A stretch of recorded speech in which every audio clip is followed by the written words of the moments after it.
Ma fille a disparu le jour de son mariage. La police a dit qu'elle s'était enfuie ou des doutes de dernière minute, ils ont appelé ça. Mais je savais mieux. J'ai passé 3 ans à la chercher, j'ai tout perdu ce que je possédais et je suis devenu la risée de San Diego. Tout le monde disait que j'étais folle, que je devais passer à autre chose. Puis, une nuit de pluie de novembre, une étrangère a frappé à ma porte. Une jeune femme trempée, tenant des dossiers que je n'avais jamais vus. « Votre fille ne s'est pas enfuie », a-t-elle dit. Elle a été enlevée. Et après 3 ans d'enquête solitaire, je sais enfin où elle est. Je vous suis vraiment reconnaissante d'être là. Prenez une seconde pour me dire dans les commentaires d'où vous regardez. Je lis chacun d'eux et cela signifie plus que vous ne le savez. Aussi, un bref rappel avant de continuer, certaines parties de cette histoire sont romancées à des fins éducatives et de divertissement. Toute similitude avec des noms ou des lieux réels est involontaire, mais la leçon que je partage vaut absolument la peine d'être entendue. La pluie martelait la fenêtre de mon appartement comme si elle avait quelque chose à prouver. Chaque goutte semblait personnelle, comme de minuscules points me rappelant tout ce que j'avais perdu. Novembre à San Diego n'était pas censé sonner comme ça en colère, implacable. Mais rien des 3 dernières années ne s'était passé comme prévu. Je m'appelle Elena Martinez. J'ai 64 ans et j'enseignais les mathématiques au lycée. J'ai pris ma retraite il y a 3 ans, juste avant que ma fille ne disparaisse le jour qui aurait dû être le plus heureux de sa vie. 3 ans, 5 mois et 12 jours. Je les comptais un par un. J'étais assise à mon bureau dans mon studio exigu du sud-est de San Diego, fixant l'écran de l'ordinateur. L'endroit était petit, une kitchenette à peine assez grande pour une cafetière, une salle de bain et cette seule pièce qui servait de chambre, de salon et de bureau. Ma pension couvrait le loyer et pas grand-chose d'autre. Ce n'était rien comme la maison que j'avais vendue il y a 2 ans. La maison où Sophia a grandi. Cette maison était partie maintenant, vendue pour payer des enquêteurs privés qui n'ont livré que de la déception. Sur mon bureau se trouvait une invitation de mariage jaunie, les bords recourbés par le temps et la manipulation. Je l'ai ramassée, passant mon pouce sur les lettres en relief. Sophia Martinez et David Whitmore demandent l'honneur de votre présence. Le 12 juin 2022. La date était gravée dans mon cerveau. Je l'ai posée et j'ai parcouru les forums sur les personnes disparues. Je vérifiais chaque nuit. Même poste, mêmes impasses. Puis j'ai affiché les profils de Sophia sur les réseaux sociaux, figés dans le temps. Son dernier post était une photo de son bouquet de mariée. Je n'arrive pas à croire que c'est enfin là. 53 likes, 22 commentaires remplis de cœurs et de félicitations qui ne seraient jamais livrés. Les commentaires avaient cessé après 6 mois. Les gens passaient à autre chose. Ils se lassaient de la tragédie, se lassaient de l'incertitude. Ils ont décidé que ma fille avait simplement choisi de s'enfuir et de refaire sa vie. Mais je savais mieux. J'ai touché la photo encadrée au mur Sophia à sa remise de diplôme universitaire, souriant à l'appareil photo avec ce sourire qui pouvait illuminer une pièce. 29 ans quand elle a disparu. Intelligente, gentille, tellement excitée par son mariage. Elle m'avait appelé 2 soirs auparavant, riant d'une erreur avec les fleurs. « Maman, j'ai hâte que tu m'accompagnes à l'hôtel. » C'étaient les derniers mots qu'elle m'avait adressés. Tout le monde disait que je devais passer à autre chose. La police le disait. Mais quelques amis restants le disaient. Même mon prêtre a doucement suggéré qu'il était temps de trouver la paix avec l'inconnu. Il pensait que j'étais folle, que je m'accrochais à un faux espoir, me rendant malade de chagrin. Peut-être avait-il raison. Peut-être étais-je folle. Mais les mères savent. Nous savons au plus profond de nous quand quelque chose ne va pas. Nous savons quand nos enfants sont en danger. Et je savais, j'avais toujours su que Sophia ne s'était pas enfuie. Elle n'aurait pas fait ça. Pas à moi. Pas après tout ce que nous avions traversé ensemble depuis la mort de son père il y a 8 ans. La pluie continuait de tomber. Le curseur clignotait et le doute que je gardais habituellement enfermé commençait à s'immiscer. Et si tu te trompes? Et si elle t'a vraiment quitté? J'avais passé 3 ans à chercher. 3 ans qui avaient vidé mon compte en banque, m'avaient coûté ma maison, mes amis, ma tranquillité d'esprit. 3 ans d'enquêteurs privés qui ont pris mon argent et n'ont rien trouvé. 3 ans de policiers qui me regardaient avec pitié et ont cessé de me rappeler. 3 ans à être traité d'obsessionnel, de délirante, d'incapable d'accepter la réalité. Que avais-je à montrer pour tout ça? Un studio, une invitation jaunie et un ordinateur plein d'impasses. J'ai tendu la main vers la souris pour fermer le navigateur, pour essayer de dormir malgré les cauchemars qui m'attendaient. Ma main tremblait. D'arthrite, d'épuisement ou de désespoir, je ne savais plus. C'est alors que je l'ai entendu. 3 coups secs à ma porte. Je me suis figé. Personne ne me rendait visite. Pas à 21h30 un mardi soir pluvieux. Pas du tout, en fait. Les coups sont revenus, fermes, délibérés. Mon cœur s'est mis à battre la chamade. Depuis 3 ans, j'attendais des nouvelles. N'importe quelle nouvelle. Et maintenant, quelqu'un était devant ma porte et je n'avais aucune idée s'ils apportaient de l'espoir ou du chagrin. Je me suis levé lentement, mes mains arthritiques agrippant le bureau pour me soutenir, et j'ai marché vers la porte.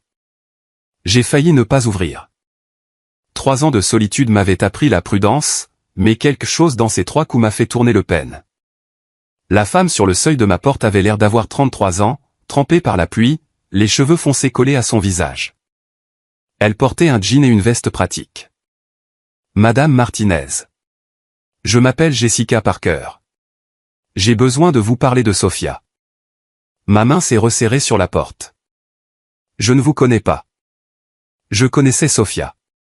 Nous étions colocataires à l'UC San Diego de 2011 à 2012. Nous étions proches. Avant David. Sophia ne vous a jamais mentionné. David s'en est assuré. Il l'a coupée de ses vieilles amies. Je l'ai étudiée attentivement. Elle avait l'air épuisée, hantée. Que voulez-vous? Vous dire ce qui s'est réellement passé. S'il vous plaît, puis-je entrer? Je me suis écarté. Jessica s'est assise à ma table de cuisine. Je suis resté debout, les bras croisés. Pourquoi maintenant, ai-je demandé. Cela fait 3 ans. J'ai essayé d'aider. 2 mois après la disparition de Sophia, je suis allé voir l'un des enquêteurs privés que vous aviez engagé, Frank Morrison. Mon souffle s'est coupé. 10 000 $ pour rien. Je lui ai tout donné, des messages textes de Sophia concernant les affaires de David. 3 jours plus tard, Victoria Whitmore m'a appelé. Elle a dit que si je ne reculais pas, elle me ferait arrêter pour espionnage industriel. Elle avait fabriqué des preuves me montrant soi-disant en train de pirater les systèmes d'assurance Whitmore. Frank lui a dit qu'il était soit à sa solde, soit qu'elle l'avait acheté après. Ses mains tremblaient. J'ai dû engager un avocat, prouver mon innocence, alors j'ai disparu, j'ai changé de numéro, j'ai évité toute personne liée à Sophia, et j'ai continué à enquêter seul pendant 3 ans. Pendant 3 ans. Elle a sorti son téléphone. Je suis analyste en fraude. Je ne pouvais pas vous aider ouvertement, mais je pouvais enquêter. Et j'ai trouvé ça. Elle m'a montré des messages textes. Le numéro de Sophia, daté du 10 juin 2022. Jess, j'ai besoin d'aide. J'ai trouvé quelque chose dans le bureau de David. Des réclamations d'assurance qui ne correspondent pas. Les mêmes médecins signant des blessures qui n'ont jamais eu lieu. Je pense que lui et Victoria font de la fraude. De la grosse fraude. J'affronte David ce soir. S'il arrive quoi que ce soit, j'envoie des fichiers de sauvegarde. Garde-les en sécurité. Ma vision s'est brouillée. Elle a envoyé des fichiers cryptés cette nuit-là. Des relevés financiers, des photos, des sociétés écrans, de fausses réclamations médicales, 15 ans de fraude, des millions de dollars. La police n'a jamais su. Au moment où j'ai essayé de me manifester, Sophia avait disparu et j'avais été menacé. J'avais l'air d'une théoricienne du complot. La frustration remplissait sa voix, alors j'ai continué à enquêter. J'ai suivi toutes les pistes, j'ai suivi les affaires de Victoria. Elle s'est penchée en avant. Sophia ne s'est pas enfuie. Elle a découvert un empire criminel et ils l'ont enlevée. Après 3 ans, je pense que je sais où elle est. Elle a sorti une photo, un entrepôt, industriel à 2 étages, isolé, Oceanside, Californie, à 40 miles au nord, enregistré sous une société écran appartenant à Victoria. Supposément vacant, mais les factures de service public montrent que quelqu'un y vit. Je l'ai surveillé 2 mois. 2 gardes, des livraisons régulières. La semaine dernière, j'ai entendu un garde parler à quelqu'un à l'intérieur. Une voix de femme. Mon cœur s'est arrêté. Sophia, je ne peux pas le prouver, mais pourquoi un entrepôt vide aurait-il besoin de garde? Pourquoi entretenir une propriété abandonnée avec l'électricité et l'eau qui court? Sa voix a baissé. Je pense qu'ils la retiennent là-bas. Si nous n'agissons pas maintenant, nous pourrions perdre notre chance. Que voulez-vous? Venez avec moi ce soir. Nous obtenons des preuves, des photos, des vidéos, quelque chose d'indéniable. Ensuite, nous allons à chaque station d'information, à chaque bureau du FBI. Rendez cela trop public pour que Victoria puisse le couvrir. J'ai regardé les preuves sur ma table. 3 ans d'enquête d'une femme. Menacée, réduite au silence, mais jamais arrêtée. Jusqu'au Océan Cid. 40 miles. Moins d'1 heure. J'ai attrapé ma veste. Allons ramener ma fille à la maison.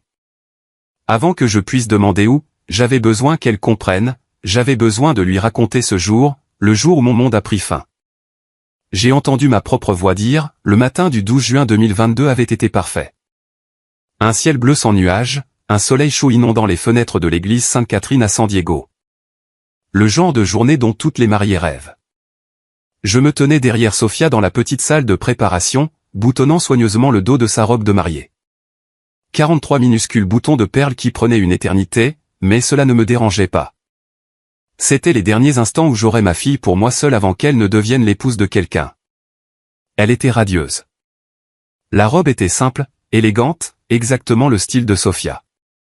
Ses cheveux foncés étaient relevés en un chignon doux, quelques boucles encadrant son visage. Quand elle a croisé mon regard dans le miroir, son sourire était éclatant. Mais j'ai vu autre chose aussi. Une crispation autour de ses yeux, une tension dans ses épaules. « Mija, tu vas bien ?» ai-je demandé. « Je vais bien, maman. Juste nerveuse. » Elle a serré ma main. « J'ai hâte que tu m'accompagnes à l'hôtel. » 200 invités étaient déjà assis dans l'église. J'entendais le quatuor à cordes jouer doucement à travers la porte fermée. David était probablement déjà à l'hôtel, en attente. Victoria Whitmore était assise au premier rang dans un costume crème coûteux, ses cheveux argentés parfaitement coiffés, son expression, froide et sereine comme toujours. « J'ai juste besoin d'attraper quelque chose dans ma voiture, dit Sophia soudain. Quelque chose que je veux te donner. Une surprise. La montre de papa. Celle que tu m'as donnée après sa mort. Je l'ai fait graver pour que tu la portes aujourd'hui. Je l'ai laissée dans ma boîte à gants. » Mon souffle se coupa. La montre de Miguel. Celle que j'avais donnée à Sophia le jour de ses funérailles, en lui disant de toujours garder un morceau de lui avec elle. « Mia, tu n'as pas à le faire. Je veux une maman. Je veux que tu aies un morceau de papa avec toi quand tu m'accompagneras à l'hôtel. » Ses yeux se sont remplis de larmes.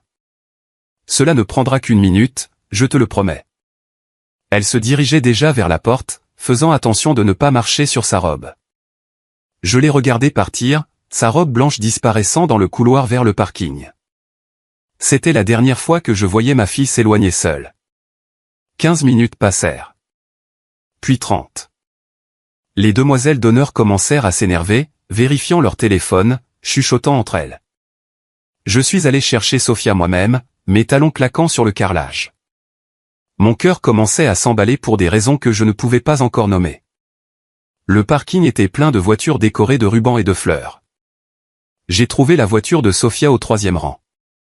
La portière conducteur était grande ouverte, mais elle n'était pas vide. Sur le siège conducteur se trouvait un morceau de papier, écrit à la main. Je l'ai ramassé d'une main tremblante. « Maman, je suis tellement désolé. Je ne peux pas faire ça. Je pensais que je pouvais, mais je ne peux pas. S'il te plaît, n'essaie pas de me trouver. J'ai besoin de temps pour y voir clair. Je t'aime. H. » L'écriture ressemblait à celle de Sophia. Mais quelque chose n'allait pas. Les lettres étaient plus tremblantes que d'habitude. La signature, juste S, n'était pas la façon dont Sophia signait les choses. Elle écrivait toujours son nom complet avec une écriture soignée. Son téléphone était sur le tableau de bord, éteint. Son sac à main était sur le siège passager. Son bouquet, des roses blanches et du gypsophile que nous avions cueillis ensemble ce matin-là, étaient soigneusement arrangés à côté, comme si quelqu'un l'avait placé là délibérément. La montre de Miguel n'était pas dans la boîte à gants. Elle n'y a jamais été. J'ai crié son nom, j'ai couru entre les voitures. Les demoiselles d'honneur sont arrivées en courant. Quelqu'un a appelé la police. À l'intérieur de l'église, 200 invités attendaient tandis que le chaos éclatait dehors. La police est arrivée en 20 minutes. Le détective Frank Morrison, le même homme qui me prendrait plus tard $10 000 et ne trouverait rien, a lu la note et a hoché la tête avec un air entendu. Une mariée en fuite, a-t-il dit. Nous voyons ça tout le temps. La pression les gagne. Ils paniquent. Ma fille ne s'est pas enfuie. Madame Martinez, elle a laissé une note manuscrite disant qu'elle a besoin de temps. Il a désigné la portière de la voiture ouverte. Aucun signe de lutte, aucun témoin. Elle est partie volontairement. L'écriture est fausse. Le stress change la façon d'écrire des gens. Écoutez, je comprends que c'est difficile, mais votre fille a fait un choix.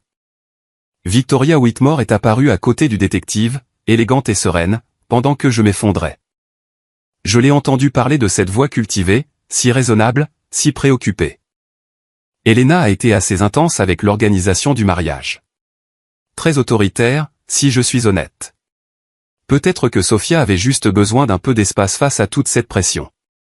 Le détective a hoché la tête avec sympathie, prenant des notes. Je voulais lui crier dessus, mais je ne pouvais pas former de mots. Ma fille avait disparu et cette femme me faisait passer pour le problème. David a aussi parfaitement joué son rôle. Le marié dévasté postant des appels sur les réseaux sociaux, suppliant Sofia de rentrer à la maison. Mais même à travers ma panique, quelque chose semblait faux dans sa performance. Trop rodé, trop calme sous le chagrin théâtral. La police a enquêté pendant 4 mois. Puis ils ont clos l'affaire. Aucune preuve d'acte criminel. Ils m'ont dit qu'elle avait laissé une note. Elle est partie volontairement. Parfois, les gens ne veulent pas être retrouvés. Mais je savais mieux. Cette note n'était pas Sofia. La montre de Miguel n'était jamais dans cette voiture. Quelque chose de terrible s'était produit. Et pendant 3 ans, personne ne m'a cru. Jusqu'à ce soir, quand Jessica Parker a frappé à ma porte et a dit « Je sais où elle est ». Plus tard, j'ai appris la vérité. Sofia n'avait jamais eu l'intention d'aller chercher la montre de Miguel dans sa voiture. C'était une excuse, une raison de sortir seule. Elle avait soupçonné que quelque chose n'allait pas après avoir confronté David, et elle voulait appeler Jess en privé, mais les hommes de Victoria l'ont attrapée dans le couloir avant qu'elle ne puisse atteindre le parking. L'histoire de la montre était sa tentative de s'échapper en toute sécurité. La police a enquêté pendant 4 mois. J'ai enquêté pendant 3 ans. Leur dossier a été officiellement clos en octobre 2022. Aucune preuve d'acte criminel, m'a dit le détective. Pas de corps, pas de témoins, aucun signe de lutte au-delà de la portière de voiture ouverte. Dans des cas comme ceux-ci, les gens ne veulent généralement pas être retrouvés. Le rapport officiel suggérait que Sofia avait éprouvé de l'anxiété avant le mariage et était partie volontairement. Affaire classée. Je savais mieux. Mais savoir et prouver sont 2 choses différentes. Novembre 2022, j'ai engagé mon premier détective privé. Frank Morrison, ancien détective de police, a facturé $10 000, effaçant les économies que Miguel et moi avions accumulées pendant 15 ans. Frank a passé 6 semaines à suivre des pistes sans issue, à interroger les amis de Sofia qui ne savaient rien, à suivre des cartes de crédit qui ne montraient aucune activité. En janvier 2023, il m'a dit qu'il ne pouvait plus rien faire. Votre fille ne veut pas être retrouvée, a-t-il dit. Parfois, il faut les laisser partir. Je l'ai viré et en ai trouvé un autre. La détective numéro 2 était Amanda Hay. $15 000, ce qui signifiait contracter une 2e hypothèque sur la maison que Miguel et moi avions remboursée 2 ans avant sa mort. Amanda a travaillé pendant 3 mois au milieu de l'année 2023, suivant des pistes sur les affaires de David et Victoria. Elle a trouvé la compagnie d'assurance suspecte, mais n'a pas pu la relier à la disparition de Sofia. En août, elle était elle aussi à court de pistes. J'ai trouvé un 3e enquêteur, $20 000, ce qui signifiait que je devais vendre la maison. La maison où Sofia avait fait ses premiers pas, où Miguel lui avait appris à faire du vélo, où nous avions organisé sa fête de remise des diplômes du lycée. J'ai signé les papiers en décembre 2023, les larmes coulant sur mon visage, et en janvier 2024, je vivais dans un petit appartement d'une chambre dans le sud-est de San Diego. Le troisième enquêteur a disparu avec mon argent après 2 semaines. Pas de rapport, pas de mise à jour, juste parti. Je l'avais engagé sur un site web douteux parce que j'étais désespéré. Après cela, l'argent était parti. Ma pension de retraite couvrait le loyer et l'épicerie. Rien de plus. Plus d'enquêteurs privés. Plus d'aide professionnelle. Juste moi, un ordinateur portable et une obsession que les gens ont commencé à qualifier de malsaine. J'ai créé des feuilles de calcul, suivant chaque détail que je pouvais trouver.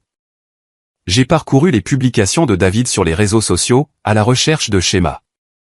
Je passais devant les bureaux d'assurance de Victoria une fois par semaine. Je visitais l'ancien appartement de Sophia le 1er de chaque mois, espérant qu'elle y serait. Les gens me traitaient de folle. D'anciens amis ne répondaient plus à mes appels. Ma sœur Rosa me suppliait de consulter un thérapeute, d'accepter la réalité, de passer à autre chose. Même les meilleurs amis de Sophia du lycée ont fini par ne plus prendre de nouvelles. Quelqu'un a tagué « Passe à autre chose » sur la porte de mon appartement en juillet 2024. J'ai reçu des messages anonymes en ligne me disant que Sophia était morte ou qu'elle s'était enfuie parce que j'étais une mère terrible ou que je devrais mettre fin à mes propres souffrances. J'ai continué quand même. Il y a eu des jours sombres. Des jours où je m'asseyais sur le sol de mon appartement, entouré de photos imprimées de Sophia, me demandant si tout le monde avait raison. Et si j'étais la folle. Des jours où le chagrin était si lourd que je ne pouvais plus respirer.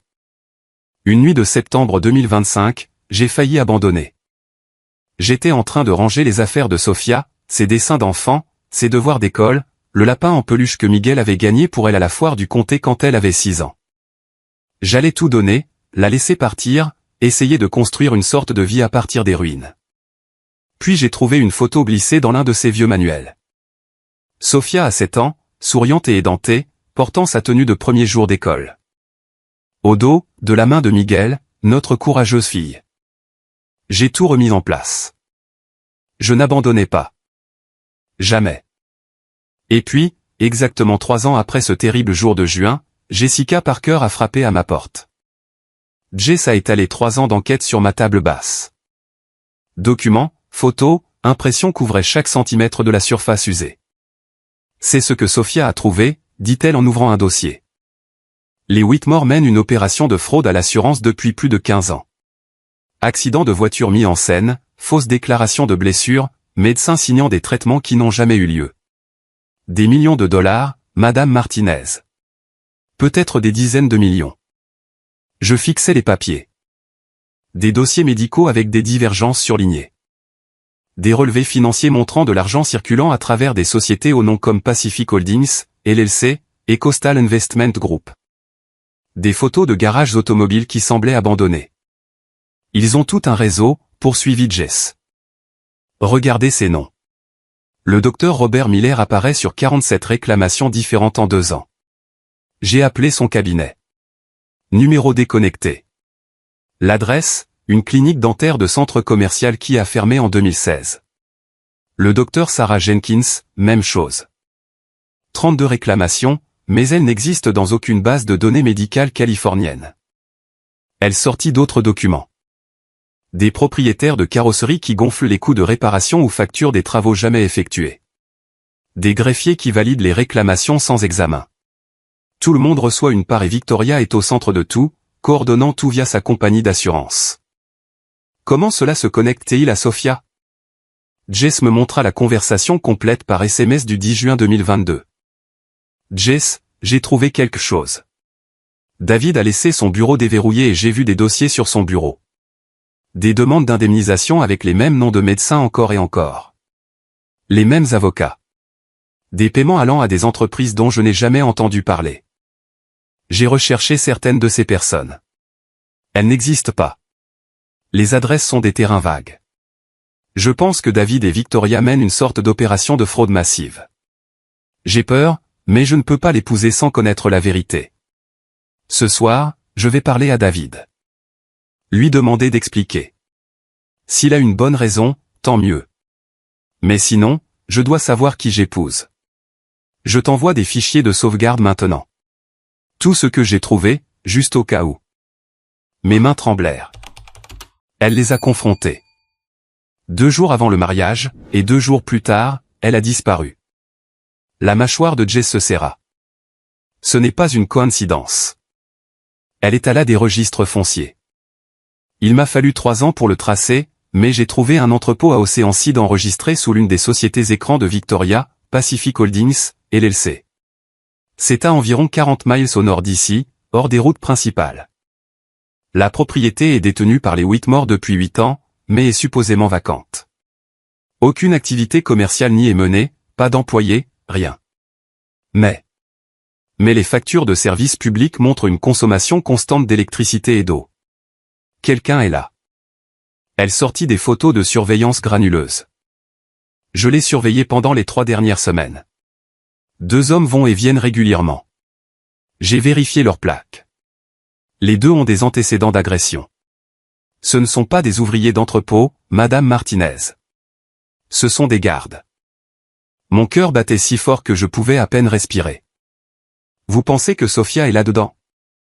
Je pense qu'ils la retiennent là-bas depuis 3 ans. Et je pense savoir pourquoi elle est toujours en vie. Dans son dernier message pour moi, Sophia a dit qu'elle envoyait des fichiers de sauvegarde. Je pense qu'elle a peut-être dit à Victoria qu'elle avait mis en place un interrupteur de l'homme mort des fichiers qui se libèrent automatiquement si elle ne se manifeste pas. Un bluff pour se maintenir en vie. Pendant 3 ans, Victoria est prudente, paranoïaque. Si elle pensait qu'il y avait une chance que ces fichiers deviennent publics, Jess me regarda dans les yeux. Elle garderait Sophia en vie. Du moins, jusqu'à ce qu'elle soit sûre. J'ai regardé les preuves éparpillées sur ma table. 3 ans de la vie de ma fille volée. 3 ans que j'avais passé à être traité de folle pendant qu'elle était enfermée dans un entrepôt à 40 miles de là. Que faisons-nous? Nous avons besoin de preuves irréfutables, dit Jess, des photos de Sophia à l'intérieur, des vidéos si possible. Quelque chose que les médias et le FBI ne peuvent ignorer. Nous y allons ce soir, nous documentons tout, et ensuite nous révélons tout. Je me suis levé. Mes genoux me faisaient mal. Mes mains tremblaient. Mais rien de tout cela n'avait d'importance. Allons ramener ma fille à la maison. J'avais 64 ans et de l'arthrite aux 2 genoux. Mais j'aurais rampé jusqu'à cet entrepôt s'il le fallait. Nous devrions appeler la police, dit Jess, en tendant déjà la main vers son téléphone. Non, elle leva les yeux, surprise par la force de ma voix. Pas la police, répétai-je. Victoria a acheté la moitié du département de police de San Diego il y a des années. Vous pensez qu'elle mène une opération de fraude de 15 ans sans flic à sa solde? Ils ont clos le dossier de Sophia en 4 mois malgré mes cris que quelque chose n'allait pas. Ils m'ont traité de folle, m'ont dit d'accepter la réalité, ont classé leur rapport et sont partis. Mais si nous avons des preuves maintenant, ils l'avertiront. Je me suis levé, ignorant la vive douleur dans mes genoux. Nous appelons la police, la nouvelle arrive à Victoria avant même que la première voiture de patrouille ne démarre son moteur. Elle déplace Sophia si elle est vraiment là. Détruit les preuves.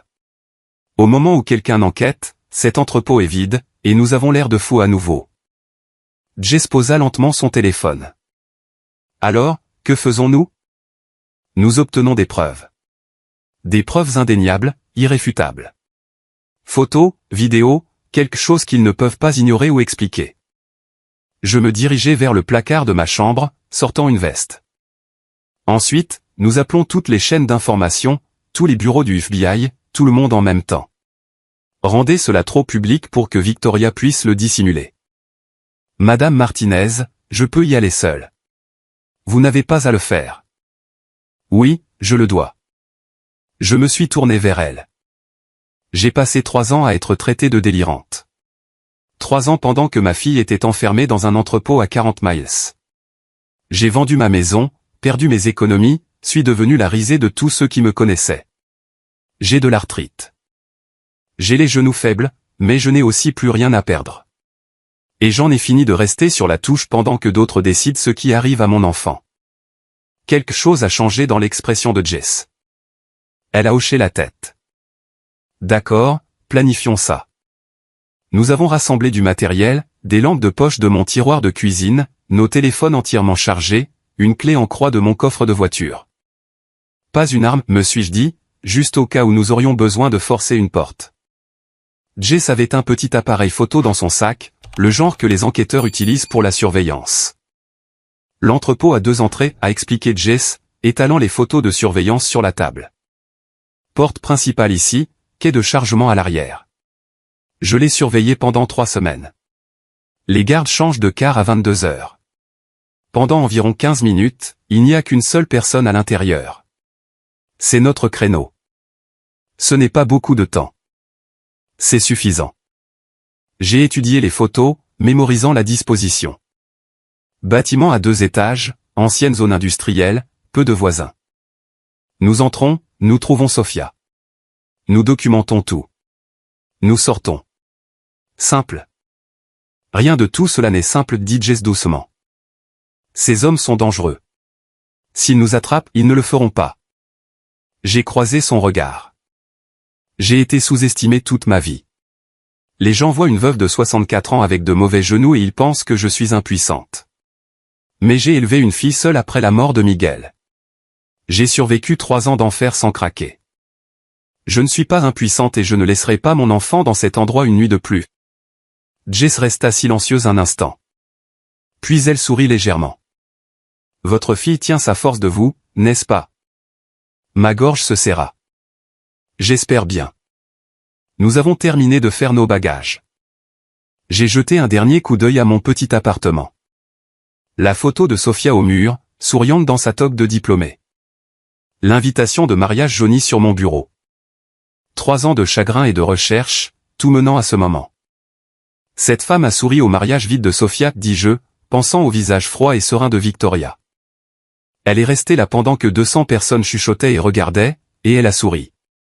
Si Sofia est dans cet entrepôt, je la ramène à la maison. Et ensuite je m'occupe de Victoria. Jess a ramassé ses clés de voiture. Prête. J'ai attrapé ma veste et je l'ai suivie jusqu'à la porte. Mes genoux me faisaient mal. Mes mains tremblaient légèrement. J'étais terrifiée, mais j'étais aussi plus certaine que je ne l'avais été de quoi que ce soit en 3 ans. Allons-y.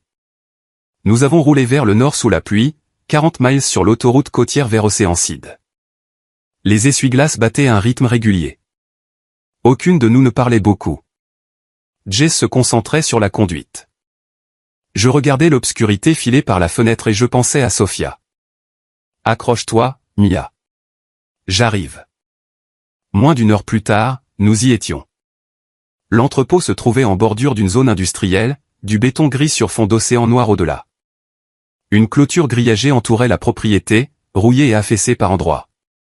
Pas de panneau, pas de nom de société, rien pour indiquer à quoi le bâtiment était censé servir.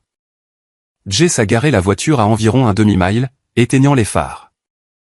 Nous sommes restés dans l'obscurité un instant, la pluie tambour sur le toit. Il est encore temps de changer d'avis, a-t-elle dit doucement. Rapproche-toi, ai-je répondu. Nous nous sommes approchés à moins de 800 mètres et nous nous sommes garés derrière une station-service abandonnée. De là, nous avons marché. Mes genoux protestaient à chaque pas, mais j'ai surmonté la douleur. Nous nous sommes frayé un chemin à travers les broussailles et les hautes herbes, en restant discrète jusqu'à atteindre un endroit avec une vue dégagée sur l'entrepôt. Jess a sorti des jumelles. Le bâtiment était à 2 étages, une ancienne construction industrielle avec des murs en béton et de petites fenêtres. Mais ce sont les fenêtres du haut qui m'ont coupé le souffle. Chacune d'elles était grillagée. De lourdes barres d'acier boulonnées dans le béton. Qui met des barreaux à un entrepôt, ai-je murmuré. Quelqu'un qui ne veut pas que les gens sortent, a chuchoté Jess en retour. Un SUV noir était garé près de l'entrée principale. Des lumières brillaient à l'intérieur du bâtiment, et à travers les fenêtres du rez-de-chaussée, je pouvais voir des ombres bouger. Au moins une personne à l'intérieur, peut-être plus. Nous nous sommes installés pour observer. La pluie s'était ralentie en bruine, mais le froid s'infiltrait à travers ma veste. 21h devint 21h15. 21h15 devint 21h30. J'ai ignoré la douleur dans mes genoux et j'ai gardé les yeux fixés sur ce bâtiment. À exactement 21h30, la porte principale s'est ouverte. Un homme est sorti, grand, peut-être un M80, portant un jean et une veste foncée. Il a allumé une cigarette, la lueur orange vive dans l'obscurité. Il est resté là à fumer pendant 1 minute, regardant autour de lui avec désinvolture comme un homme en pause de routine. Puis il a marché jusqu'au bord du bâtiment et a rappelé à travers la porte ouverte. « Je vais en ville pour des fournitures. Besoin de quelque chose ?» J'ai retenu mon souffle, m'efforçant d'entendre la réponse. Une voix a répondu de l'intérieur, étouffée, lointaine, mais définitivement présente. Une voix de femme. Je ne pouvais pas distinguer les mots, mais le ton était clair. Fatigué, peut-être résigné. Le genre de voix que quelqu'un utilise quand on lui a posé la même question trop de fois. D'accord, j'en prendrai en plus, Frank. Il a laissé tomber sa cigarette, l'a écrasée sous sa botte et s'est dirigé vers le SUV. Le moteur a démarré. Les phares ont balayé la clôture alors qu'il faisait demi-tour et roulait vers la route principale. Nous avons regardé les feux arrière disparaître au loin. Le silence s'est installé sur l'entrepôt. C'était Frank, a chuchoté Jess, vérifiant son téléphone. Je l'ai déjà vu dans ma surveillance. Il va généralement en ville pendant environ 30 à 40 minutes, prend de la nourriture, des cigarettes, peu importe. Ce qui signifie que quelqu'un d'autre est toujours à l'intérieur. Au moins un autre garde, peut-être 2. Elle a baissé les jumelles, mais c'est notre fenêtre. Pendant qu'il est parti, il y a moins de monde à gérer. J'ai fixé ces fenêtres grillagées au 2e étage. Quelqu'un était là-haut. Quelqu'un que Victoria Whitmore voulait garder enfermé assez mal pour payer des gardes, entretenir une propriété secrète et risquer tout si la vérité éclatait. Quelqu'un qui valait la peine de rester en vie pendant 3 ans. Elle est là-dedans, ai-je dit. Ce n'était plus une question. Sophia est là-dedans. Nous ne savons pas avec certitude. Ces barreaux ne sont pas pour le stockage, Jess. Ils sont pour une personne. Ma voix tremblait. Elle a été enfermée là-dedans pendant 3 ans pendant que je vendais ma maison et que je perdais la tête à la chercher. Pendant que Victoria se tenait devant la police et les caméras de télévision, jouant l'inquiète, presque belle-mère. Pendant que David déménageait à Seattle et faisait semblant de pleurer, Jess est restée silencieuse un instant. Puis elle a hoché la tête. D'accord, qu'est-ce que tu veux faire? J'ai regardé l'entrepôt, compté les fenêtres, mémorisé la disposition, pensé à ma fille derrière ces barreaux, attendant que quelqu'un la trouve, attendant moi. Allons-y, ai-je dit. Ramassons Sophia à la maison. Si vous êtes toujours là, commentez n'importe quel chiffre de 1 à 7. Ainsi, je saurai que vous êtes avec moi. Et dites-moi ceci, si vous étiez à ma place, sachant que votre fille pourrait être derrière cette porte, entreriez-vous ou partiriez-vous pour appeler la police? Une petite note avant de continuer la partie suivante. Elle inclut des éléments dramatisés à des fins de narration. Si ce n'est pas votre genre de contenu, vous pouvez arrêter de regarder ici. Nous avons attendu 20 minutes après que le SUV de Frank ait disparu sur la route. Assez longtemps pour être sûr qu'il ne reviendrait pas. Assez court pour que nous ayons encore du temps avant son retour. Prête, chuchota Jess. J'ai hoché la tête, même si chaque nerf de mon corps criait que c'était insensé. J'avais 64 ans, avec de l'arthrite aux 2 genoux, sur le point de pénétrer dans un entrepôt gardé par des hommes armés. Mais ma fille était à l'intérieur. C'était tout ce qui comptait. Nous nous sommes déplacés à travers les hautes herbes, en restant discrètes. La pluie avait cessé, mais le sol était glissant debout. Mes genoux protestaient à chaque pas, mais j'ai surmonté la douleur. Nous avons atteint la clôture grillagée. Jess avait des pinces coupantes dans son sac. Elle a coupé le métal rouillé à 4 endroits, en repliant une section juste assez large pour se faufiler. Je suis passé la première. Les bords dentelés ont accroché ma veste, la déchirant. Je m'en fichais. Jess a suivi, remettant la clôture en place derrière nous pour que ce ne soit pas évident de loin. L'entrepôt se dressait devant nous. 2 étages de béton gris et de fenêtres à barreaux. Aucune caméra visible de ce côté. Jess avait vérifié pendant sa surveillance, mais cela ne signifiait pas qu'il n'y avait pas de détecteur de mouvement ou d'alarme. Nous avons fait le tour par l'arrière, loin de l'entrée principale où le garde restant serait posté. La porte du quai de chargement était verrouillée par un lourd cadenas. Jess a sorti une petite trousse à outils, des crochets, des clés de tension, des outils que je n'avais vus que dans les films. « Où as-tu appris ça ?» ai-je chuchoté.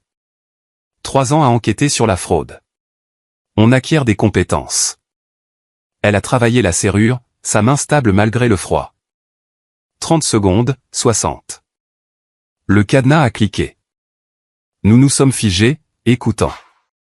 Pas d'alarme, pas de cri, juste le bruit des vagues contre les rochers en contrebas. Jess a poussé la porte lentement. Elle a gémi fort dans le silence. Nous nous sommes glissés à l'intérieur. L'intérieur était sombre, à l'exception de faibles lumières d'urgence le long du sol. Nous étions dans un couloir de service. Des murs en béton, des étagères métalliques avec de vieux équipements, l'odeur de moisie et de rouille. À notre droite, un escalier menant au deuxième étage. À notre gauche, le plancher principal de l'entrepôt où le garde serait posté. Jess a pointé du doigt vers le haut. Nous avions déjà décidé que Sophia devait être au deuxième étage. Ces fenêtres à barreaux que nous avions vues de l'extérieur.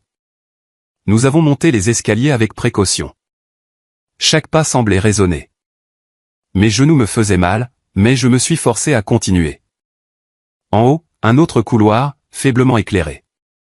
4 portes toutes fermées. Puis je l'ai entendu, une toux, douce, étouffée, venant de derrière la deuxième porte à gauche. Mon cœur s'est arrêté. Je connaissais cette toux. Je l'avais entendue 1000 fois.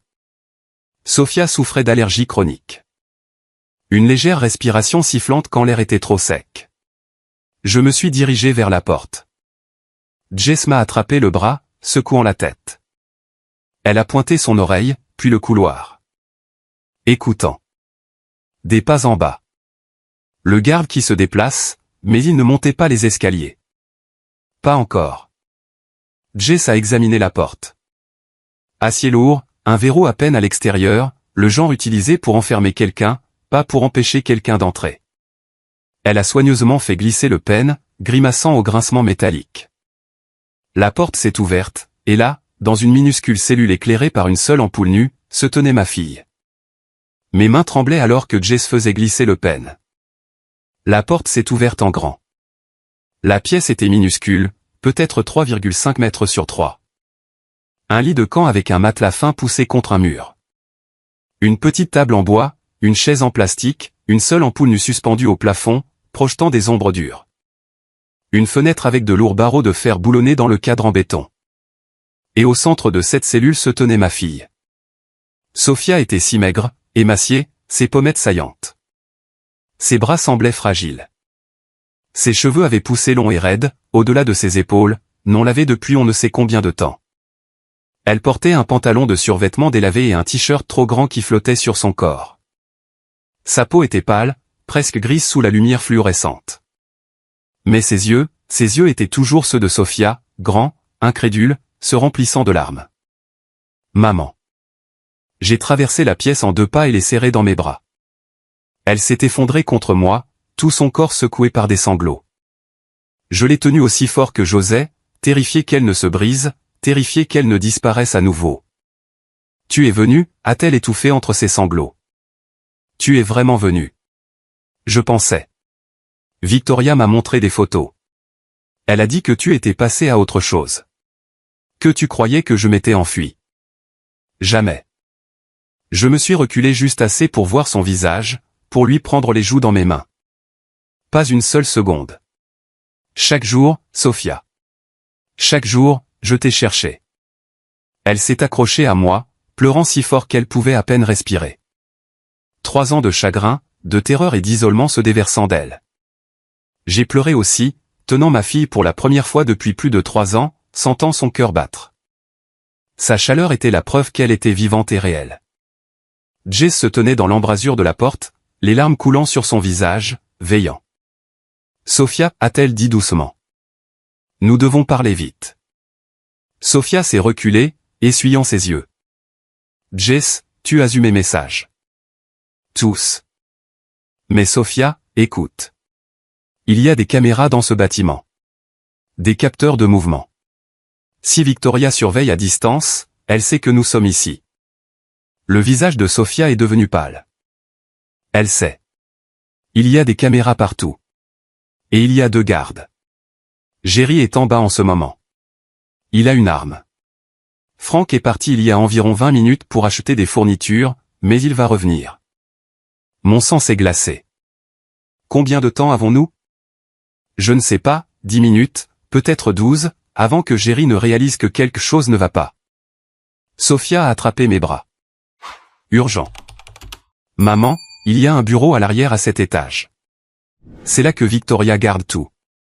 Des copies physiques des dossiers de fraude, des documents de sociétés écrans, des signatures falsifiées, de vraies preuves. Si nous partons sans, elle détruira tout.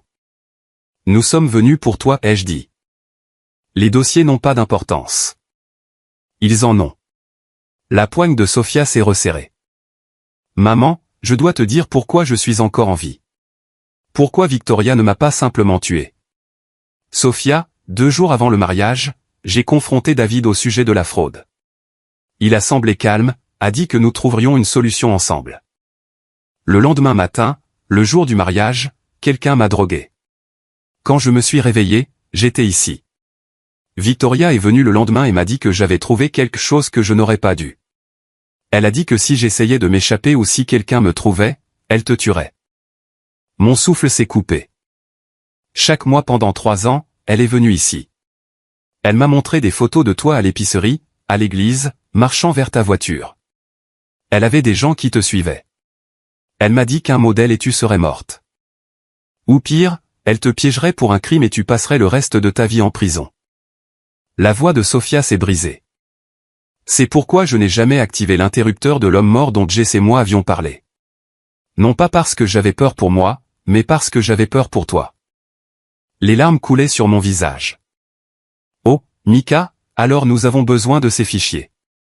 Nous avons besoin de preuves si accablantes que Victoria ne puisse pas les manipuler. Cela ne peut faire de mal à personne d'autre. On ne peut pas s'échapper. Sophia est sortie de la cellule. Ses premiers pas libres en 3 ans. Ses jambes tremblaient, mais elle est restée debout. J'ai eu 3 ans pour planifier ça, maman. Fais-moi confiance. Jess a vérifié son téléphone. Si elle a appelé la police lorsque l'alarme s'est déclenchée, nous avons peut-être 10 minutes avant qu'il n'arrive. Alors nous nous séparons, dit Sophia, sa voix plus ferme maintenant. Jess, tu prends les disques durs et les fichiers du bureau. Commence à tout télécharger. Maman et moi irons en bas. Je connais les raccourcis dans cet entrepôt. J'y suis depuis 3 ans. Je distrairai Jerry, te donnerai le temps de travailler. Sophia, tu es trop faible. Je suis faible, mais je ne suis pas impuissante. Et je connais ce bâtiment mieux que quiconque. La mâchoire de Sophia s'est serrée de détermination. Jerry ne sait pas encore que je suis libre. C'est notre avantage. Nous faisons du bruit, l'attirons loin des escaliers, te donnons un chemin dégagé vers le bureau. J'ai regardé ma fille, malnutrie, traumatisée, mais pas brisée. Elle avait survécu 3 ans en enfer, et maintenant elle me protégeait. Jess a hésité, puis a hoché la tête. 10 minutes, je serai rapide. Elle a couru vers le bureau arrière. Sophia s'est tournée vers moi, et j'ai vu la détermination de Miguel dans ses yeux. Allons faire du bruit, maman. Je te montrerai le chemin. Nous avions 10 minutes pour nous sauver et détruire Victoria Whitmore. J'étais une professeure de mathématiques à la retraite de 64 ans. Je ne savais pas me battre, mais je savais comment causer des problèmes. Sophia m'a conduite en bas de l'escalier métallique, se déplaçant prudemment dans l'obscurité. Elle connaissait chaque recoin de cet entrepôt, 3 ans de captivité lui avaient donné cela. L'alarme incendie est près de l'entrée du quai de chargement, a-t-elle chuchoté. Si tu la déclenches, les extincteurs s'activent automatiquement. Jerry sera confus. J'irai au bureau arrière pendant qu'il sera distrait. Et Jess? Elle est déjà là. Nous devons juste lui faire gagner du temps. À 22h17, nous avons atteint le rez-de-chaussée. Sophia a désigné une pile de palettes. Cache-toi là jusqu'à mon signal. Quand je ferai tomber quelque chose, tu cours vers l'alarme. Elle s'est éloignée, un fantôme en pantalon de survêtement délavé, et a délibérément donné un coup de pied à une poubelle métallique. Le bruit était assourdissant, des pas rapides et lourds. Jerry est apparu, sortant déjà son arme. Peut-être 40 ans, crâne rasé, yeux froids. Il a vu Sophia et s'est figé. Qu'est-ce que... Comment t'es-tu échappé?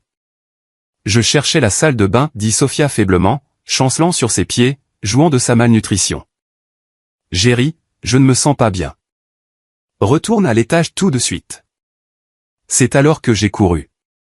Pas vers Sophia, mais au-delà de Jerry vers le boîtier d'alarme rouge que je pouvais voir sur le mur. Et Jerry s'est tourné vers moi. Qui êtes-vous? Je n'ai pas répondu. J'ai claqué ma main sur l'alarme. Les sirènes ont hurlé à travers le bâtiment. Le système d'extinction s'est activé. L'eau s'est déversée du plafond, trempant tout en quelques secondes. Jerry a juré, essuyant l'eau de ses yeux. J'ai attrapé une chaise pliante en métal, appuyée contre le mur, et je l'ai balancée vers lui avec toute ma force. Elle a frappé son épaule. L'arme a tiré un coup assourdissant, mais le tir a raté, frappant le plafond. La poussière de plâtre a explosé dans le jet des extincteurs. Jerry s'est remis rapidement. Trop rapidement. Il a attrapé la chaise, me l'a arrachée des mains, l'a jetée de côté.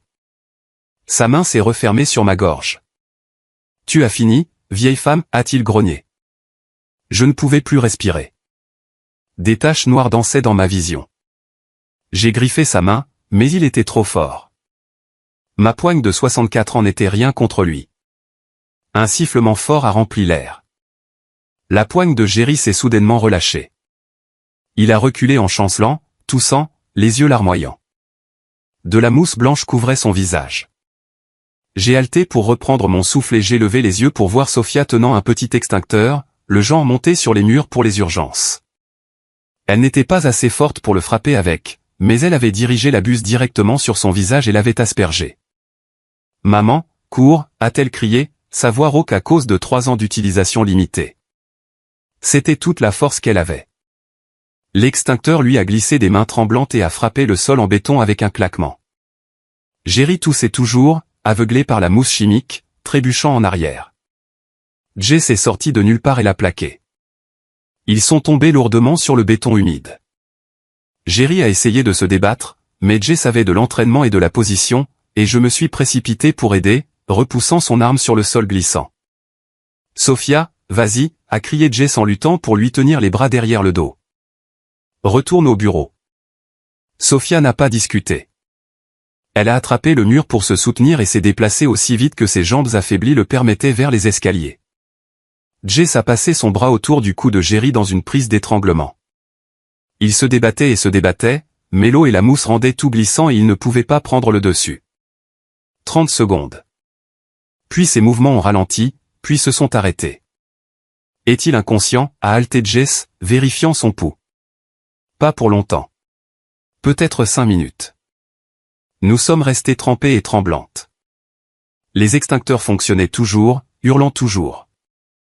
Le téléphone de Jess était dans sa main, protégé dans un étui étanche.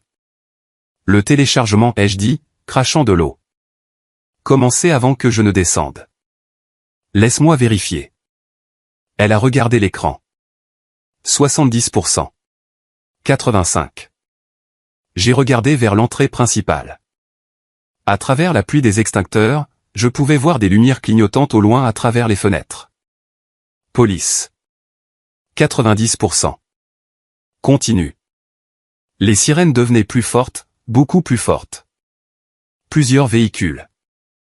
Sophia est apparue en haut des escaliers, se déplaçant lentement, une main sur la rampe. Maman, Jess, ils sont là. Des portes de véhicules claquant à l'extérieur, des ordres criés. Ceci est le département de police d'Océanside. 95% dit Jess, fixant son téléphone. La barre avançait d'une lenteur agonisante. Allez. Allez. Des pas de l'autre côté de la porte d'entrée. Quelqu'un essayant la poignée. 98%. La porte a tremblé. La police entrait. 99%. Jess a retenu son souffle. Sans téléchargement terminé. Tout est dans le cloud. Alors, sortons d'ici, ai-je dit. Nous avons couru vers la sortie arrière. Sophia se déplaçait aussi vite qu'elle le pouvait. Jess et moi la soutenions des deux côtés. Derrière nous, la porte d'entrée a éclaté et des lampes de poche ont balayé la fumée et les projections. Nous avions des secondes, peut-être moins, mais les preuves étaient en sécurité, et c'était tout ce qui comptait. Nous avons couru le long du couloir arrière. Jerry gisait inconscient derrière nous. L'alarme incendie hurlait. L'eau se déversait. Jess a frappé la porte du quai de chargement en premier. Elle s'est ouverte. L'air froid s'est engouffré. Nous étions trempées, tremblantes, mais nous n'avons pas arrêté. Jess serrait le sac étanche avec les disques durs et les fichiers. Tout pour détruire Victoria. Le quai s'avançait au-dessus de l'eau en contrebas.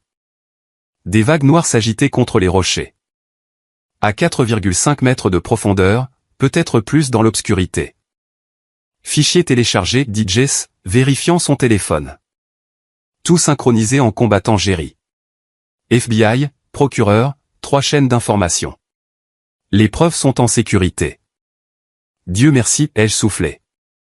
Sophia a pointé du doigt. Là, une échelle. Une échelle métallique rouillée boulonnée au quai menant vers le bas. Vieille, corrodée, mais là, derrière nous, des voix, des lampes de poche. Police, département de police d'Océanside, identifiez-vous. Ils ne savent pas qui nous sommes, dit Jess d'urgence. Mais s'ils nous attrapent en train d'entrer par effraction, ils nous retiendront. Appelez la police de San Diego. San Diego appelle Victoria. Sophia a pâli. Elle me fera disparaître. Des voix plus proches. Le service des incendies signale l'activation des extincteurs. Allez, ai-je dit. Jess est passée la première, agrippant le métal mouillé. Elle est descendue rapidement malgré le sac. Sophia a suivi plus lentement, plus faible, mais déterminée. Ses mains ont glissé une fois, mais elle s'est rattrapée. J'y suis allé en dernier. Mes genoux criaient. Le métal était froid et glissant. Mes pieds glissaient. 3 mètres. 3,60 mètres. L'échelle a tremblé puis a cédé. La section inférieure, rouillée, s'est brisée avec un grincement. Je suis tombé de 60 cm avant de heurter l'eau. Le froid m'a coupé le souffle. Je suis passé sous l'eau immédiatement. Mes vêtements mouillés m'ont entraîné vers le bas. L'obscurité. Je ne voyais rien. Je ne pouvais pas respirer. Ma poitrine brûlait. J'avais besoin d'air. Des bras m'ont attrapé des deux côtés. Jess tirait fort. Sophia refusait de lâcher. Ensemble, elles m'ont tiré vers le haut. Ma tête a émergé. J'ai halté. Toussé. M'étouffant. Je te tiens, dit Jess. Flotte. Laisse-moi faire. Sophia a tenu mon bras. Reste avec nous. La rive était à 30 mètres. Jess nageait puissamment, me remorquant. Les sacs étaient sécurisés. Sophia battait faiblement des pieds. Le courant nous entraînait latéralement. Les vagues giflaient nos visages. Des lampes de poche balayaient l'eau. Il y a 3 personnes. Police d'Océanside, nager jusqu'au rivage. Les officiers semblaient confus. 3 femmes trempées dans l'océan. Mes pieds ont touché le rocher. Le sable. Nous nous sommes traînés sur le rivage, nous effondrant. J'ai toussé. L'eau de mer me secouait. Jess a vérifié le sac. Téléphone sec. Disques intacts. Sophia s'est allongée, fixant le ciel. Je suis dehors, a-t-elle chuchoté. Au-dessus, la police appelait. Le service des pompiers sur place. Nous devons bouger, dit Jess. La voiture est à un demi-mile plus haut. Peux-tu marcher? J'ai hoché la tête. Sophia s'est mise debout, chancelante. Ensemble, ai-je dit. Nous nous sommes déplacés dans l'obscurité en suivant le rivage. Derrière nous, les camions de pompiers éclairaient l'entrepôt. Nous avons disparu sous la pluie. 800 mètres à travers les broussailles et les rochers. Sophia a trébuché 2 fois. Je l'ai rattrapée. Jess nous a guidés en vérifiant son téléphone. Enfin, la voiture, une Honda Civic dans un parking de plage. Nous nous sommes effondrés sur les sièges, dégoulinantes. Jess a placé le sac dans le plancher. Les preuves sont en sécurité. Elle a démarré le moteur et mis le chauffage à fond. Nous nous sommes assises, respirant, tremblantes, vivantes. Nous l'avons fait, dit Jess. J'ai regardé Sophia, ma fille, 3 ans plus âgé, traumatisé, épuisé, libre. Nous l'avons fait. Jess a changé de vitesse. Rentrons à la maison. Nous avons roulé vers le sud, loin de l'entrepôt, loin de Victoria, loin des cauchemars, vers tout ce qui allait suivre. À l'intérieur de la voiture de Jess, le chauffage soufflait à plein régime. Nous 3 étions trempés, frissonnantes. Le téléphone dans le sac étanche brillait sur le tableau de bord. Je ne pouvais m'empêcher de toucher Sophia, sa main, son épaule, ses cheveux, m'assurant qu'elle était réelle. Elle était assise à l'arrière, enveloppée dans une couverture de survie, pleurant doucement. « Je n'arrive pas à croire que tu sois venu, a-t-elle murmuré. Chaque jour, me suis-je tourné pour la regarder. Chaque jour, je t'ai cherché. Je n'ai jamais arrêté. Victoria m'a dit que tu avais abandonné, que tu croyais que je m'étais enfui. Elle m'a montré des articles, des gens me traitant de marié en fuite. Elle a dit que même toi avais tourné la page. Elle a menti sur tout. » Le téléphone de Jess a sonné à travers les haut-parleurs de la voiture, en main libre. « Rachel, c'est Jess Parker. Je t'envoie des fichiers en ce moment.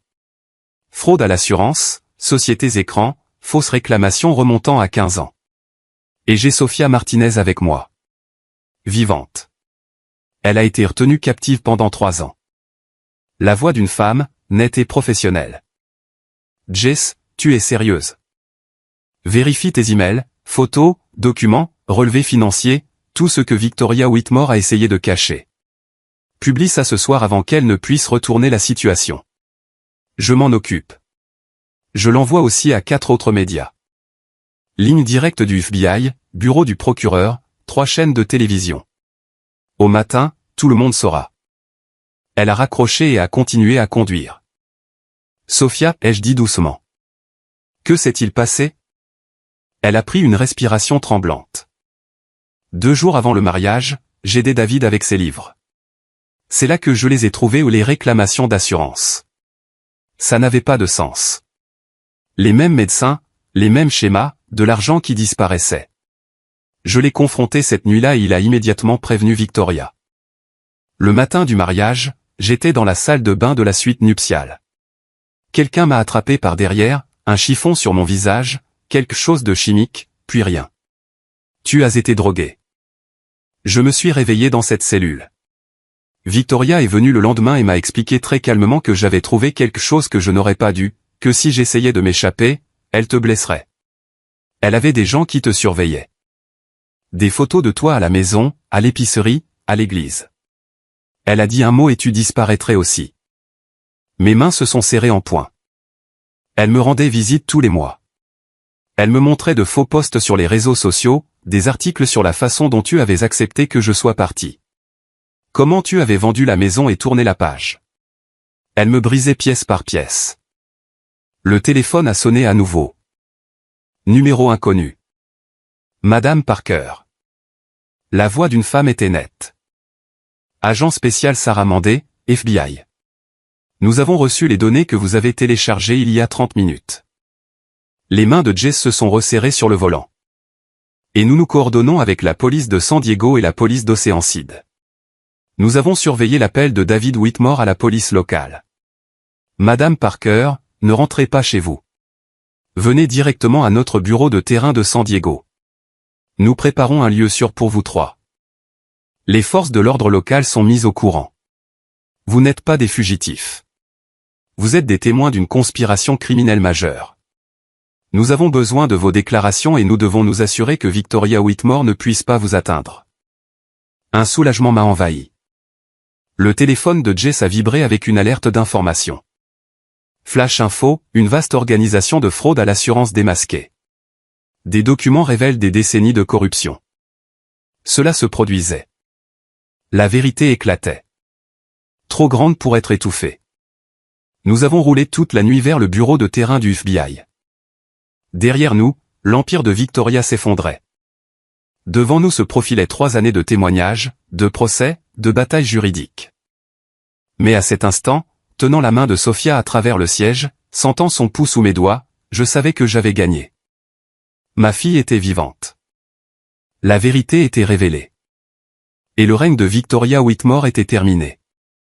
Bureau de terrain du FBI à San Diego, 2 heures du matin. Nous sommes entrés trempés. Au lever du soleil, Victoria était menottée. L'agent Sarah Mandé nous a accueillis à l'entrée, professionnelle et calme malgré l'heure. Elle nous a fait passer la sécurité et nous a conduites dans une salle de conférence où des vêtements secs nous attendaient, des survêtements et des t-shirts du FBI, chaud. Sophia a été emmenée pour une évaluation médicale. Quand ils l'ont ramenée, elle ne s'est pas assise sur la chaise.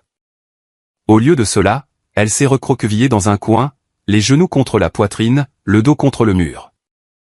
3 ans de captivité lui avaient appris que les coins étaient plus sûrs que les espaces ouverts. Ils ont apporté du café et des sandwichs. Sophia mangeait lentement, déchirant le sandwich en petits morceaux, vérifiant chaque bouchée comme si elle avait oublié ce que signifiait faire confiance à la nourriture. De 2 heures à 8 heures du matin, nous avons fait des déclarations. Des pièces séparées, des agents séparés, 6 heures de questions, chaque détail documenté, enregistré, vérifié. Je leur ai tout raconté. Le jour du mariage, 3 ans de recherche, les détectives privés, la vente de ma maison, être traité de folle. Jessica frappant à ma porte, l'entrepôt, la bagarre avec Jerry, l'océan. Dans une autre pièce, Sophia a décrit sa captivité, la cellule, la fenêtre à barreaux, les visites mensuelles de Victoria, les menaces contre moi, la torture psychologique des fausses photos. Jess a exposé son enquête, 3 ans de pistes papier, de sociétés écrans, l'agent du FBI corrompu, la découverte de l'entrepôt, chaque pièce à conviction. Les agents qui examinaient les fichiers téléchargés n'arrêtaient pas de secouer la tête. 15 ans de fraude systématique. Des centaines de fausses réclamations, médecins, avocats, carrossiers, tout coordonné. Nous parlons de plus de 30 millions de dollars. À 4 heures du matin, un juge fédéral a été réveillé pour signer des mandats d'arrêt. À 6 heures du matin, les arrestations ont commencé. J'ai regardé cela se dérouler sur la tablette de l'agent Mandé.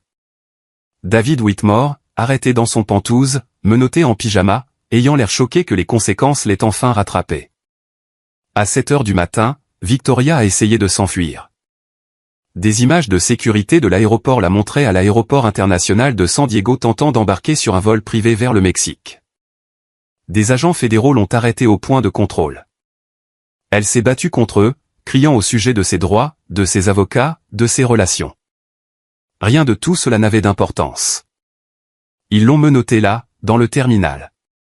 Tout au long de la matinée, d'autres arrestations. La docteure Maria Rodriguez, qui avait signé des centaines de faux rapports médicaux. Frank Morrison, pas l'enquêteur privé que j'avais engagé, un autre Frank, qui possédait 3 carrosseries.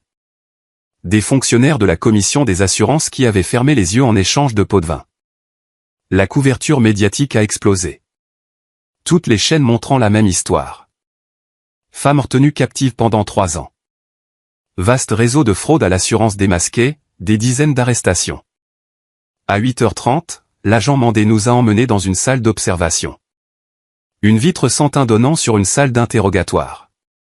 Et là, Victoria Whitmore était assise. Elle semblait plus petite d'une certaine manière. Ses vêtements coûteux étaient froissés. Ses cheveux argentés étaient en désordre. L'élégante assurance avait disparu, remplacée par la fureur. Elle n'arrêtait pas de réclamer son avocat, menaçant de poursuites, agissant comme si elle était toujours en contrôle. Mais elle ne l'était pas. Les menottes sur la table le rendaient clair. Elle n'a plus l'air puissante, ai-je chuchoté. Sophia se tenait à côté de moi, les bras croisés, gardant ses distances avec la vitre de la même manière qu'elle avait gardé ses distances avec la porte de la cellule. Elle m'a dit que tu ne me trouverais jamais, que je mourrais dans cette cellule et que tu ne saurais jamais ce qui s'était passé. Elle s'est trompée sur tout, ai-je dit. L'agent Mandé se tenait derrière nous. Victoria Whitmore est accusée d'enlèvement, de séquestration, de multiples violations de la loi RICO, de conspiration en vue de commettre une fraude, et d'environ 40 autres chefs d'accusation. La fraude seule s'élève à plus de 30 millions de dollars. Elle risque la prison à vie sans possibilité de libération conditionnelle. Bien. Ma voix est sortie froide. Elle a volé 3 ans de la vie de ma fille. Maintenant, elle passera le reste de la sienne dans une cellule. L'agent Mandé m'a tendu une carte. Service d'aide aux victimes pour les survivants de traumatisme. Sophia aura besoin de soins médicaux, de thérapie. C'est un long chemin à parcourir, Madame Martinez. J'ai regardé ma fille. Elle se tenait près du mur, cherchant instinctivement son soutien. Libre mais blessée. Vivante, mais changée. Le sauvetage était terminé. La guérison ne faisait que commencer. On dit que les premières 48 heures après un traumatisme sont critiques. Pour Sophia, les premières 48 heures de liberté ont été un champ de mine psychologique. Le premier jour, c'était l'hôpital. Malnutrition, carence vitaminique, cicatrice au poignet due à ses tentatives de forcer la fenêtre à barreaux. Mais les petites choses me brisaient le cœur. Elle ne pouvait pas dormir dans le lit d'hôpital. Cela lui rappelait la cellule. Elle a fini par terre avec des couvertures. Quand une infirmière est entrée sans frapper, Sophia s'est pressée contre le mur, tremblante pendant 1 heure. Je l'ai tenue en murmurant, « Tu es en sécurité maintenant. Je suis là. » Mais elle n'y croyait pas tout à fait. La docteure Rivera, spécialiste des traumatismes, l'a évaluée cet après-midi-là. Ensuite, elle m'a prise à part. « Votre fille souffre de SSPT sévère, de dépression et de problèmes de confiance. Elle aura besoin d'une thérapie intensive, de médicaments et de temps. » Combien de temps? Madame Martinez, ne vous attendez pas à ce que Sophia redevienne celle qu'elle était. 3 ans de captivité changent fondamentalement une personne. Vous devez toutes deux faire le deuil de qui elle était et apprendre qui elle est maintenant. Ces mots ont frappé plus fort que tout ce que Victoria avait dit. 2e jour, nous sommes allés à mon appartement. Sophia ne pouvait pas être seule. Pas même 5 minutes. L'obscurité la terrifiait. Chaque son la faisait sursauter. Elle ne pouvait pas manger beaucoup. Son estomac s'était habitué à de petites portions. Cette nuit-là, j'ai installé un matelas pneumatique dans ma chambre. Elle est restée allongée, fixant le plafond, trop effrayée pour fermer les yeux. J'ai fini par terre à côté d'elle, lui tenant la main. Elle a dormi 90 minutes avant que des cauchemars ne la réveillent. Le 3e jour, la colère est apparue. Nous prenions le petit déjeuner. Sophia a posé son toast et m'a regardé avec des yeux furieux. Pourquoi ça a pris 3 ans? Je me suis figé. Quoi?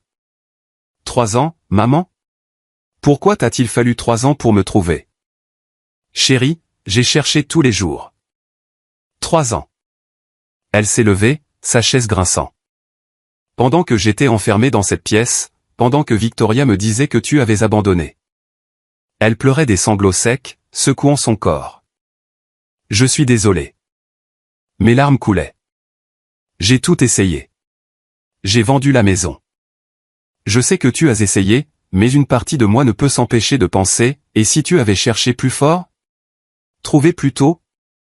Elle a couru à la salle de bain et a fermé la porte à clé. Cet après-midi-là, c'était sa première séance de thérapie. J'étais assise dans la salle d'attente.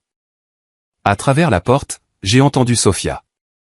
Clairement, je sais que ma mère a essayé, mais une partie de moi ne peut s'empêcher de blâmer tous ceux qui ne m'ont pas trouvé assez vite. Je suis resté là, pleurant. Quand Jess est venue ce soir-là, elle m'a trouvé effondré sur le canapé. Tu vas bien? Je pensais que la retrouver arrangerait tout, mais elle est là et elle n'est pas là. Son esprit est toujours dans cette cellule, et elle est tellement en colère. Jess s'est assise à côté de moi. Tu l'aides en étant là, en n'abandonnant pas à nouveau. Cette nuit-là, quelque chose a changé. Sophia a dormi 4 heures d'affilée. Quand elle a ouvert les yeux avant l'aube, elle m'a vu par terre à côté d'elle. Maman, a-t-elle chuchoté. Merci de ne pas avoir abandonné. Je lui ai pris la main. Jamais. 1 semaine plus tard, nous étions assises au bureau du procureur. Sophia a donné sa déclaration formelle de victime, racontant 3 ans de captivité. Elle a craqué plusieurs fois, mais elle a terminé. Le procureur nous a regardés. Madame Martinez, ce témoignage garantit que Victoria et David Whitmore ne reverront plus jamais la liberté. Merci. Sophia a hoché la tête, épuisée. En partant, elle m'a serré la main. Un petit pas en avant. Les jours après le sauvetage se sont mélangés. Entretien avec le FBI, évaluation médicale, procédure judiciaire qui semblait ne jamais finir. En décembre, l'épreuve était accablante. Les fichiers que Jess avait téléchargés, les sociétés écrans, les fausses réclamations, les signatures falsifiées, 15 ans de fraude, ont dressé un tableau si accablant que même les avocats coûteux de Victoria ne pouvaient pas le contester. David Whitmore a été arrêté dans son Penthouse. Il a plaidé l'ignorance, a dit que sa mère dirigeait l'entreprise. Les procureurs ont produit des emails montrant David approuvant personnellement de fausses réclamations, coordonnant avec des médecins corrompus, menaçant des témoins. Victoria a été arrêtée à l'aéroport international de San Diego alors qu'elle tentait d'embarquer sur un jet privé pour le Mexique, avec 2 millions en espèces, un faux passeport au nom de Victoria Monroe et un billet aller simple. Elle a crié au sujet de ses droits, exigé des avocats, menacé de poursuites. Les preuves étaient irréfutables. Les deux ont été privés de caution en décembre. La juge Sarah Harrison, une femme pragmante d'une 60aine d'années, a examiné les preuves et a secoué la tête. Madame Whitmore, vous avez détenu une femme captive pendant plus de 3 ans. Vous disposez de ressources financières importantes, avez accès à des avions privés et avez démontré une intention claire de fuir avec 2 millions de dollars en espèces et un faux passeport. Vous présentez un risque de fuite extrême et un danger pour les témoins. Caution refusée. Le visage de Victoria est devenu violet. C'est scandaleux. Je suis une femme d'affaires respectée. Vous êtes une kidnappeuse et une fraudeuse, a dit froidement la juge Harrison. Vous resterez en détention fédérale en attendant votre procès. Les gardes ont emmené Victoria, qui criait toujours. L'audience de David s'est déroulée de la même manière. La juge Harrison a cité son rôle de conspirateur, ses tentatives de contacter les anciens collègues de Sophia, sa fuite à Seattle après la disparition de Sophia. Caution refusée. Vous êtes un risque de fuite et un co-conspirateur. Victoria a été incarcérée au Metropolitan Correctional Center. David dans un établissement du comté de Los Angeles. Tous deux en attente de jugement. Date du procès, septembre 2026. Dans 7 mois. L'assistante du procureur des États-Unis, Jennifer Sullivan, nous a rencontrés en janvier pour expliquer le calendrier. Les affaires fédérales avancent lentement, surtout les plus complexes, a-t-elle dit. Des dizaines de victimes de fraude témoigneront, des centaines de fausses déclarations à présenter. Des experts financiers devront expliquer les structures des sociétés écrans et le témoignage de Madame Martinez sur la captivité. Combien de temps avant la condamnation, a demandé Sophia. Si le procès commence en septembre et dure 2 à 3 mois, nous envisageons une condamnation début 2027, peut-être fin 2026 si les choses avancent rapidement. Le visage de Sophia s'est assombri. Encore un an au moins, mais ils ne vont nulle part. Et les preuves sont accablantes. Nous demandons la prison à vie sans possibilité de libération conditionnelle pour Victoria, 40 ans minimum pour David. D'après ce que nous avons, c'est ce qu'ils obtiendront. En janvier, Sophia a intenté une action civile. 4,5 millions de dollars pour séquestration, détresse émotionnelle, douleur et souffrance, et perte de revenus. Les avocats de Victoria ont affirmé qu'elle n'avait pas d'actifs. Les procureurs ont produit des registres de comptes offshore aux îles Caïmans, des propriétés cachées dans 3 États, des sociétés écrans détenant des millions. Le juge a tout gelé. Chaque compte, propriété, actif, serait liquidé pour payer les victimes, Sophia en premier. La loi sur l'indemnisation des victimes d'actes criminels prévoit une indemnisation d'urgence, a expliqué l'avocat de Sophia.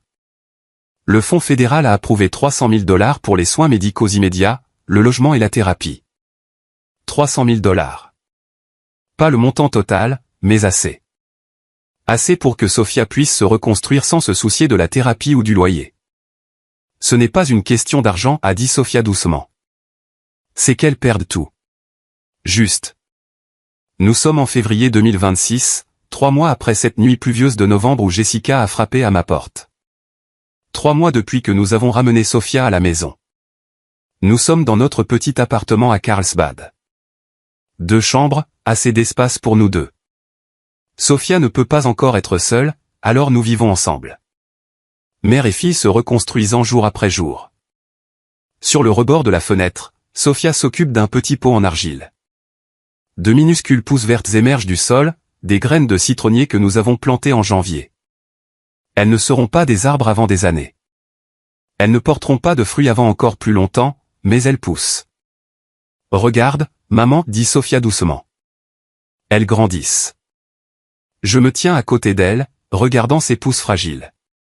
Si petite, si vulnérable, mais vivante et se tendant vers la lumière du soleil. 3 mois. 3 mois pour guérir de 3 ans et 5 mois d'enfer. Sophia suit une thérapie 2 fois par semaine maintenant, contre 4 fois en décembre. Progrès, dit la docteure Rivera. Elle prend des médicaments contre l'anxiété et la dépression. Certains jours sont meilleurs que d'autres. Les bons jours. Elle rit devant des émissions de télévision, me demande de lui apprendre les recettes de sa grand-mère, parle de peut-être prendre un chat, va à l'épicerie sans paniquer. Les mauvais jours. Elle se réveille en hurlant, refuse de quitter sa chambre, pleure les années perdues, fixe les portes verrouillées avec la terreur dans les yeux. Mais elle est là. Elle est vivante. Chaque jour, elle se bat pour se retrouver. Jessica vient 2 fois par semaine. Elle travaille à plein temps pour l'unité de récupération des victimes du FBI, aidant maintenant à retrouver d'autres personnes disparues. Tu m'as sauvé la vie, lui a dit Sophia la semaine dernière. Tu t'es sauvé la vie, a répondu Jess.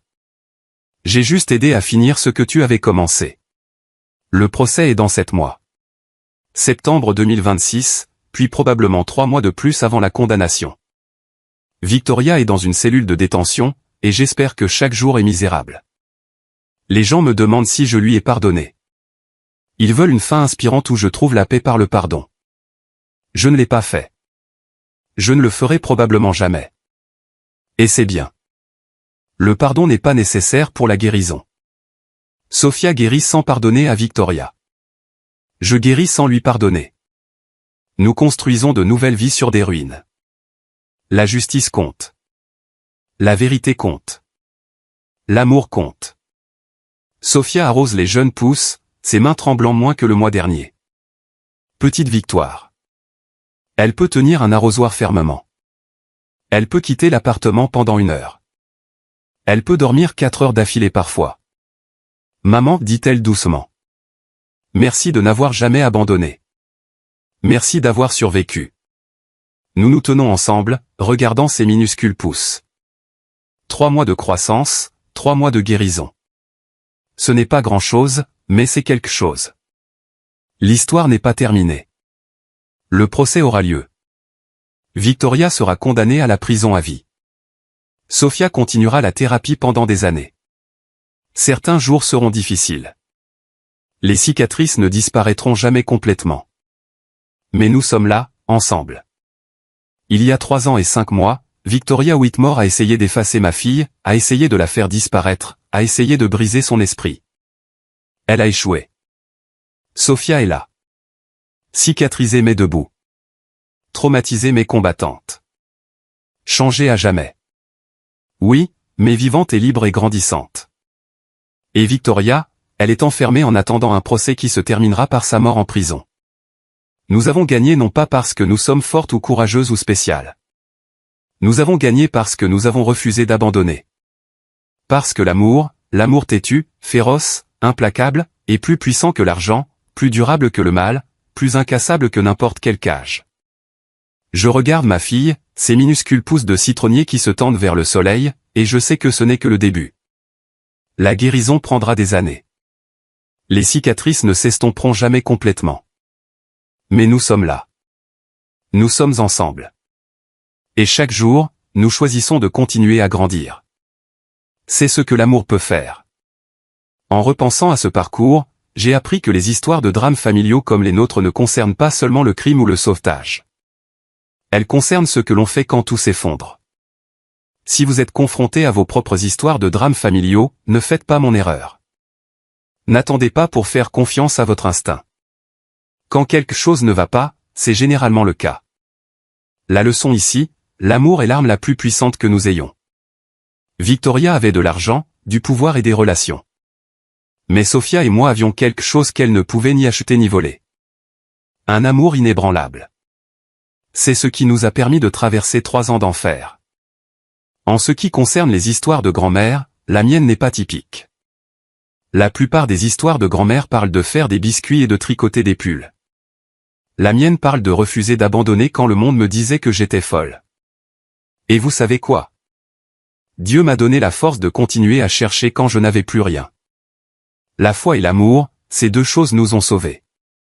Mon conseil à quiconque vit son propre drame familial ou apprend des histoires de grand-mère comme la mienne, ne cessez jamais de vous battre pour les personnes que vous aimez. Votre instinct compte. Votre amour compte. Vous comptez. Note finale. Ce contenu contient des éléments de narration dramatisés à des fins éducatives. Certains détails sont romancés, mais les leçons et les messages sont entièrement précieux. Si ce style ne vous convient pas, ce n'est pas grave. Veuillez rechercher du contenu qui correspond mieux à vos besoins.